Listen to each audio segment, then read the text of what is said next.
Good evening friends. இந்த வீடியோவில் நம்ம நாளைக்கு சென்செக்ஸ் அண்ட் நிஃப்டி 50க்கான ப்ரீ மார்க்கெட் ரிப்போர்ட் பார்க்கலாம். அதுக்கு முன்னாடி இன்றைக்கி போஸ்ட் மார்க்கெட் ரிப்போர்ட் பார்க்கலாம். இன்றைக்கி கேப் டவுன் தான் ஓப்பனிங்கு. ஏன் கேப் டவுன் ஓப்பனிங் அப்படின்றது உங்களுக்கு அநேகமாக இந்நேரம் தெரிஞ்சிருக்கும்னு நினைக்கிறேன்.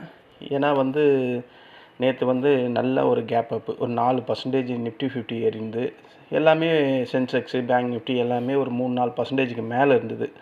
ஸோ ஃபஸ்ட்டு ரீசன் எதனாலனா ஒரு ப்ராஃபிட் புக்கிங் இன்றைக்கி. ஆனால் மார்க்கெட் ரியலாக கேப் டவுன் ஆனதுக்கு காரணம் மறுபடியும் அந்த பி ஸ்டாக் கொஞ்சம் டேமேஜ் ஆகிற மாதிரி இருக்குது. பி ஸ்டாக் சீக்கிரமே உடஞ்சி போயிடும் அப்படின்ற மாதிரி இருக்குது. அது உங்களுக்கு நியூஸ் தெரிஞ்சிருக்கும்னு நினைக்கிறேன். ஏன்னா ஈரான் மேலே மட்டும்தான் 2 வாரத்துக்கு சண்டை கிடையாது. ஈரானுக்கு சப்போர்ட் பண்ண லெபனான் மீது சண்டை கண்டினியூஸாக இஸ்ரேல் பண்ணிக்கிட்டே இருக்குது. ஸோ அது ஈரான் அப்ஜெக்ஷன் பண்ணிக்கிட்டே இருக்குது.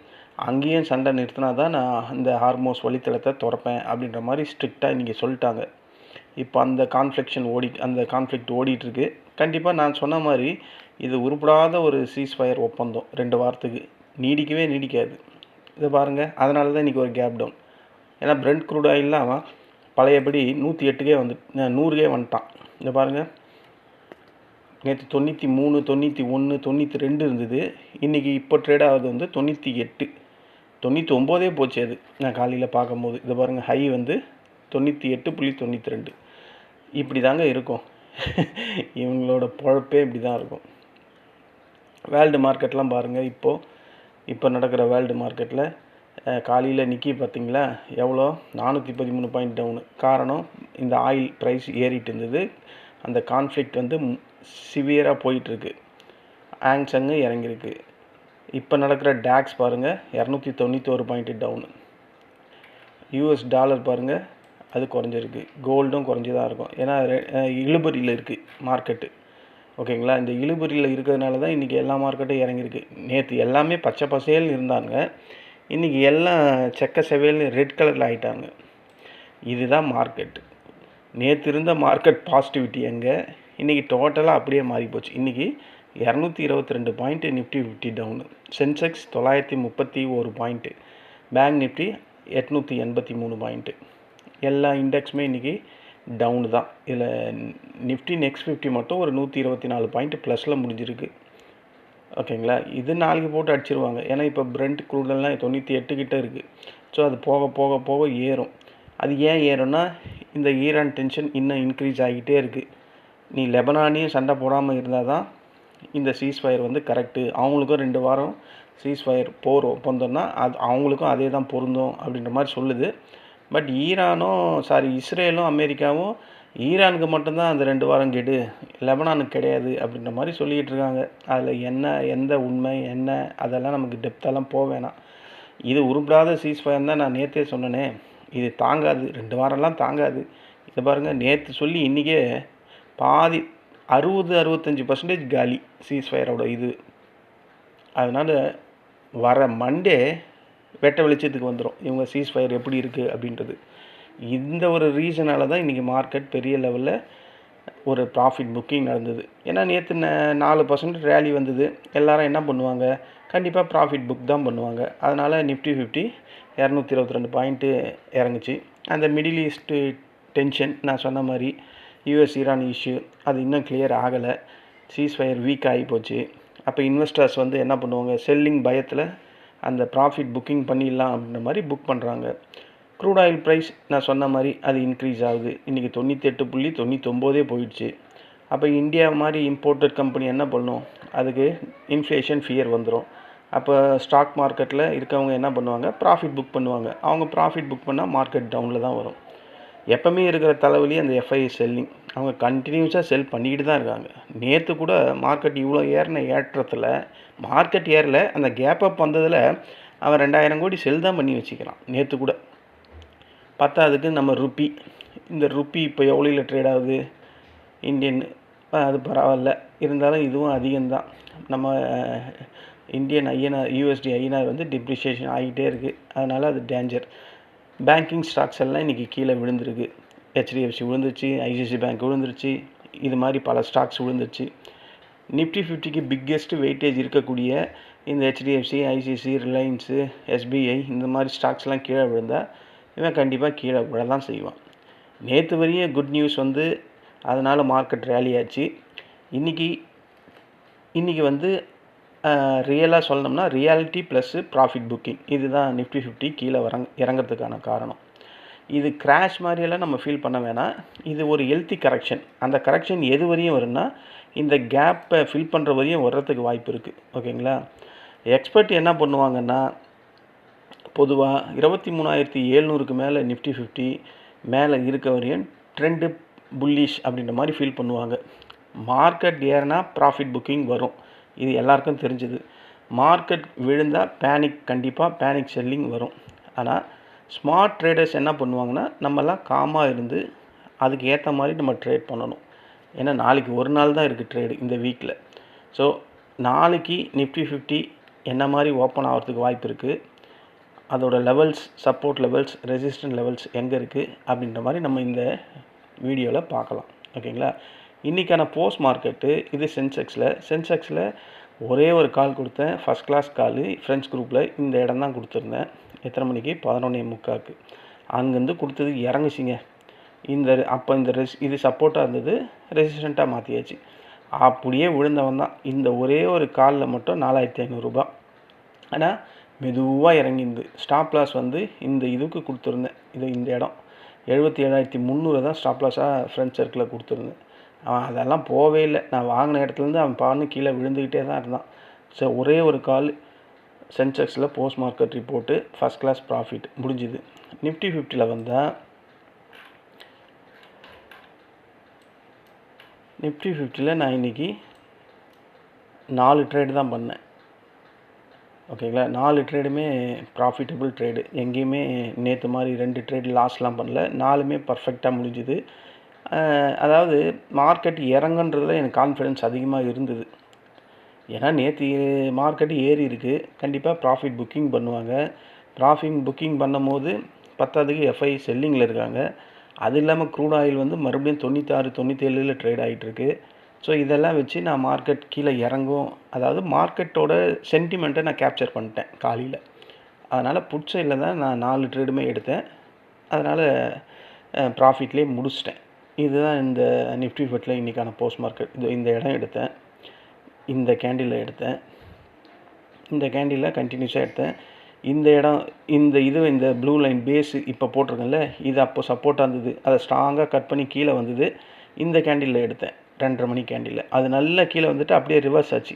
நான் அதிகபட்சமாக ஒரு 10 பாயிண்ட்டுக்குள்ளே தான் நான் ட்ரேட் பண்ணுவேன். லாட்ஸ் இந்த அதிகம். அதனால் இது நல்லா கீழே வரும்போது இதில் 13 பாயிண்ட்டு என்னமோ பிடிச்சிட்டேன், க்ளோஸ் பண்ணிட்டேன். நான் க்ளோஸ் பண்ணி ஒரு செகண்ட் 2 செகண்ட்லாம் மார்க்கெட் ரிவர்ஸ் ஆகிடுச்சு. நான் அதனால தான் ஹோல்ட் பண்ணியே ட்ரேட் பண்ண மாட்டேன். அந்த டைமில் என்னால் என்ன பாயிண்ட்ஸ் கலெக்ட் பண்ண முடியுமோ அதை கலெக்ட் பண்ணிவிட்டு ப்ராஃபிட்டில் வெளியே வந்துடுவேன். ஓகேங்களா? இதுதான் இன்றைக்கி நிஃப்டி 50ல் போஸ்ட் மார்க்கெட் ரிப்போர்ட் நான் பண்ணது. மார்க்கெட்டு ஏன் இறங்குச்சின்ற ரீசனும் நான் சொல்லிட்டேன். மார்க்கெட்டில் பழையபடி அதே பிரச்சனை தான். Iran, Israel, America. அந்த ஹார்மோஸ் நீர்நிலையை வந்து ஈரான் கம்பல்சரி மூடிடுவேன் அப்படின்ற மாதிரி சொல்லிட்டாங்க. அது மூடிட்டாங்களா இல்லையான்றது இன்னும் தெரியல, செய்தியை தான் பார்க்கணும். ஓகேங்களா? அப்டேட்ஸ் நியூஸ் நமக்கு டக்குன்னு வர மாட்டுது.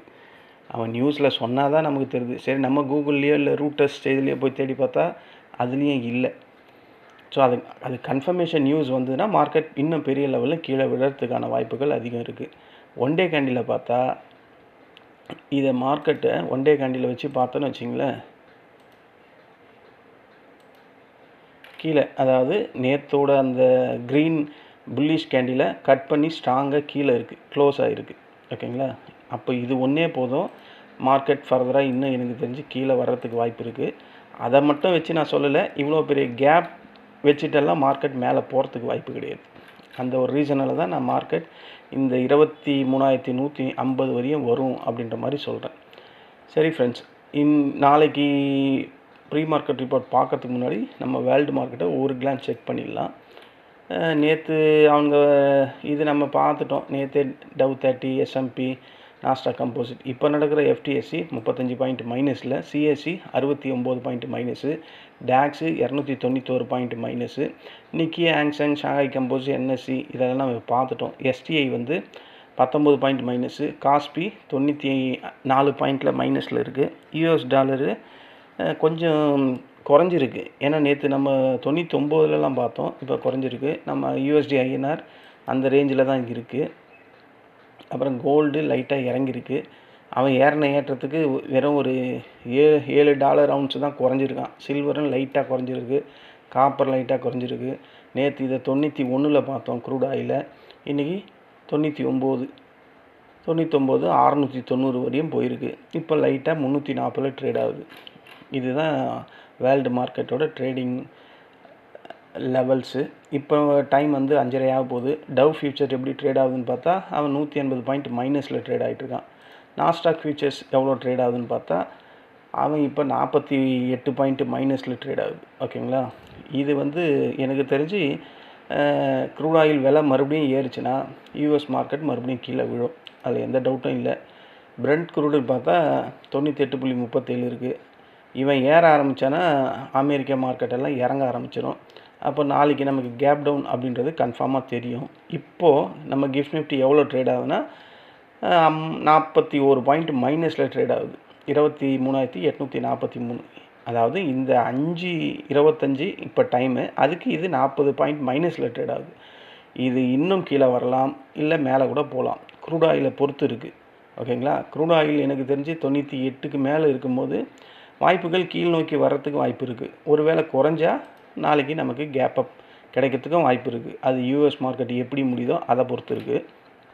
அப்போது நமக்கு ஒரு கேப் டவுன் ஓப்பனிங் இருக்கிற மாதிரி இருந்தால் இது பேஸ் வந்து 23,766. வெயிட்டட் ஆவரேஜில் 23,775ன்னு காட்டுது. ஸோ ப்ளஸில் தான் காட்டுது ஒரு 9 பாயிண்ட்டு. நமக்கு ஒரு கேப் டவுன் ஓப்பனிங் அப்படின்னு தெரிஞ்சால் ஃபஸ்ட்டு சப்போர்ட் வந்து 23,657. இது ஃபஸ்ட்டு சப்போர்ட்டு. இந்த ஃபஸ்ட்டு சப்போர்ட்டை ஸ்ட்ராங்காக உழைச்சானா 23,552. ஓகேங்களா? ஏன்னா கேப் லாங்காக இருக்குது. ஏன்னா பெரிய கேப் அப்பில் தானே ஓப்பன் ஆச்சு, அதனால் சப்போர்ட்லாம் லாங்காக இருக்குது. இந்த ரெண்டாவது சப்போர்ட்டை உடைச்சதுன்னா 23,438. இந்த 3 சப்போர்ட் வந்து நாளைக்கு இன்ட்ராடே லெவல்ஸை நிஃப்டி 50ல் ஆக்ட் ஆகிறதுக்கான வாய்ப்புகள் அதிகம். ஓகேங்களா? இல்லை யூஎஸ் மார்க்கெட்டில் நல்லா பாசிட்டிவில் முடிஞ்சிடுது நாளைக்கு அப்படின்னா நமக்கு ஒரு கேப் அப் கிடைச்சா ஃபஸ்ட்டு ரெசிஸ்டண்ட்டு இது தான் 23,885. அதையும் ஸ்ட்ராங்காக உடைச்சானா இன்றைக்கி போன ஹை 23,988. இதையும் ஸ்ட்ராங்காக உடைச்சா 24,074. இதுக்கு மேலே மார்க்கெட் மேலே போகும் அப்படின்றது எனக்கு நம்பிக்கை இல்லை. அதனால் இந்த 3 ரெசிஸ்டன்ட் லெவல் நாளைக்கு நிஃப்டி 50க்கு இன்ட்ராடே லெவல்ஸாக ஒர்க் அவுட் ஆகிறதுக்கான வாய்ப்புகள் அதிகம். இன்றைக்கி சென்செக்ஸ் எக்ஸ்பைரி முடிஞ்சுது. இவன் எக்ஸ்பைரினாவே மார்க்கெட் கீழே தான் விழும். அது நானும் ரொம்ப வாட்டி பார்த்துட்டேன். நிஃப்டி 50 எக்ஸ்பைரி இருந்தால் பாசிட்டிவாவது போகும். இவனோட எக்ஸ்பைரினாவே அது மார்க்கெட் கீழே தான் விழுது. இது ஒரு வாட்டி 2 வாட்டி இல்லை, பல வாட்டி இதே பிரச்சனை தான். சென்செக்ஸில் நாளைக்கு ஒரு கேப் டவுன் ஓப்பனிங்காக இருந்தால் ஃபஸ்ட்டு சப்போர்ட்டு இன்றைக்கி வந்து போனால் பார்த்தீங்களா 76,309. எக்ஸாக்டாக வரல அவன். எது வரையும் வந்திருக்கான்னா 76,358. ஒரு 30-40 பாயிண்ட் கம்மி. ஆனால் மறுபடியும் அதே தான் ஃபஸ்ட்டு சப்போர்ட்டாக ரீட்டைன் ஆகும். 76,309. அதை உடைச்சிதுன்னா 75,872 செகண்ட் சப்போர்ட்டு. தேர்டு வந்து 75,468 தேர்டு.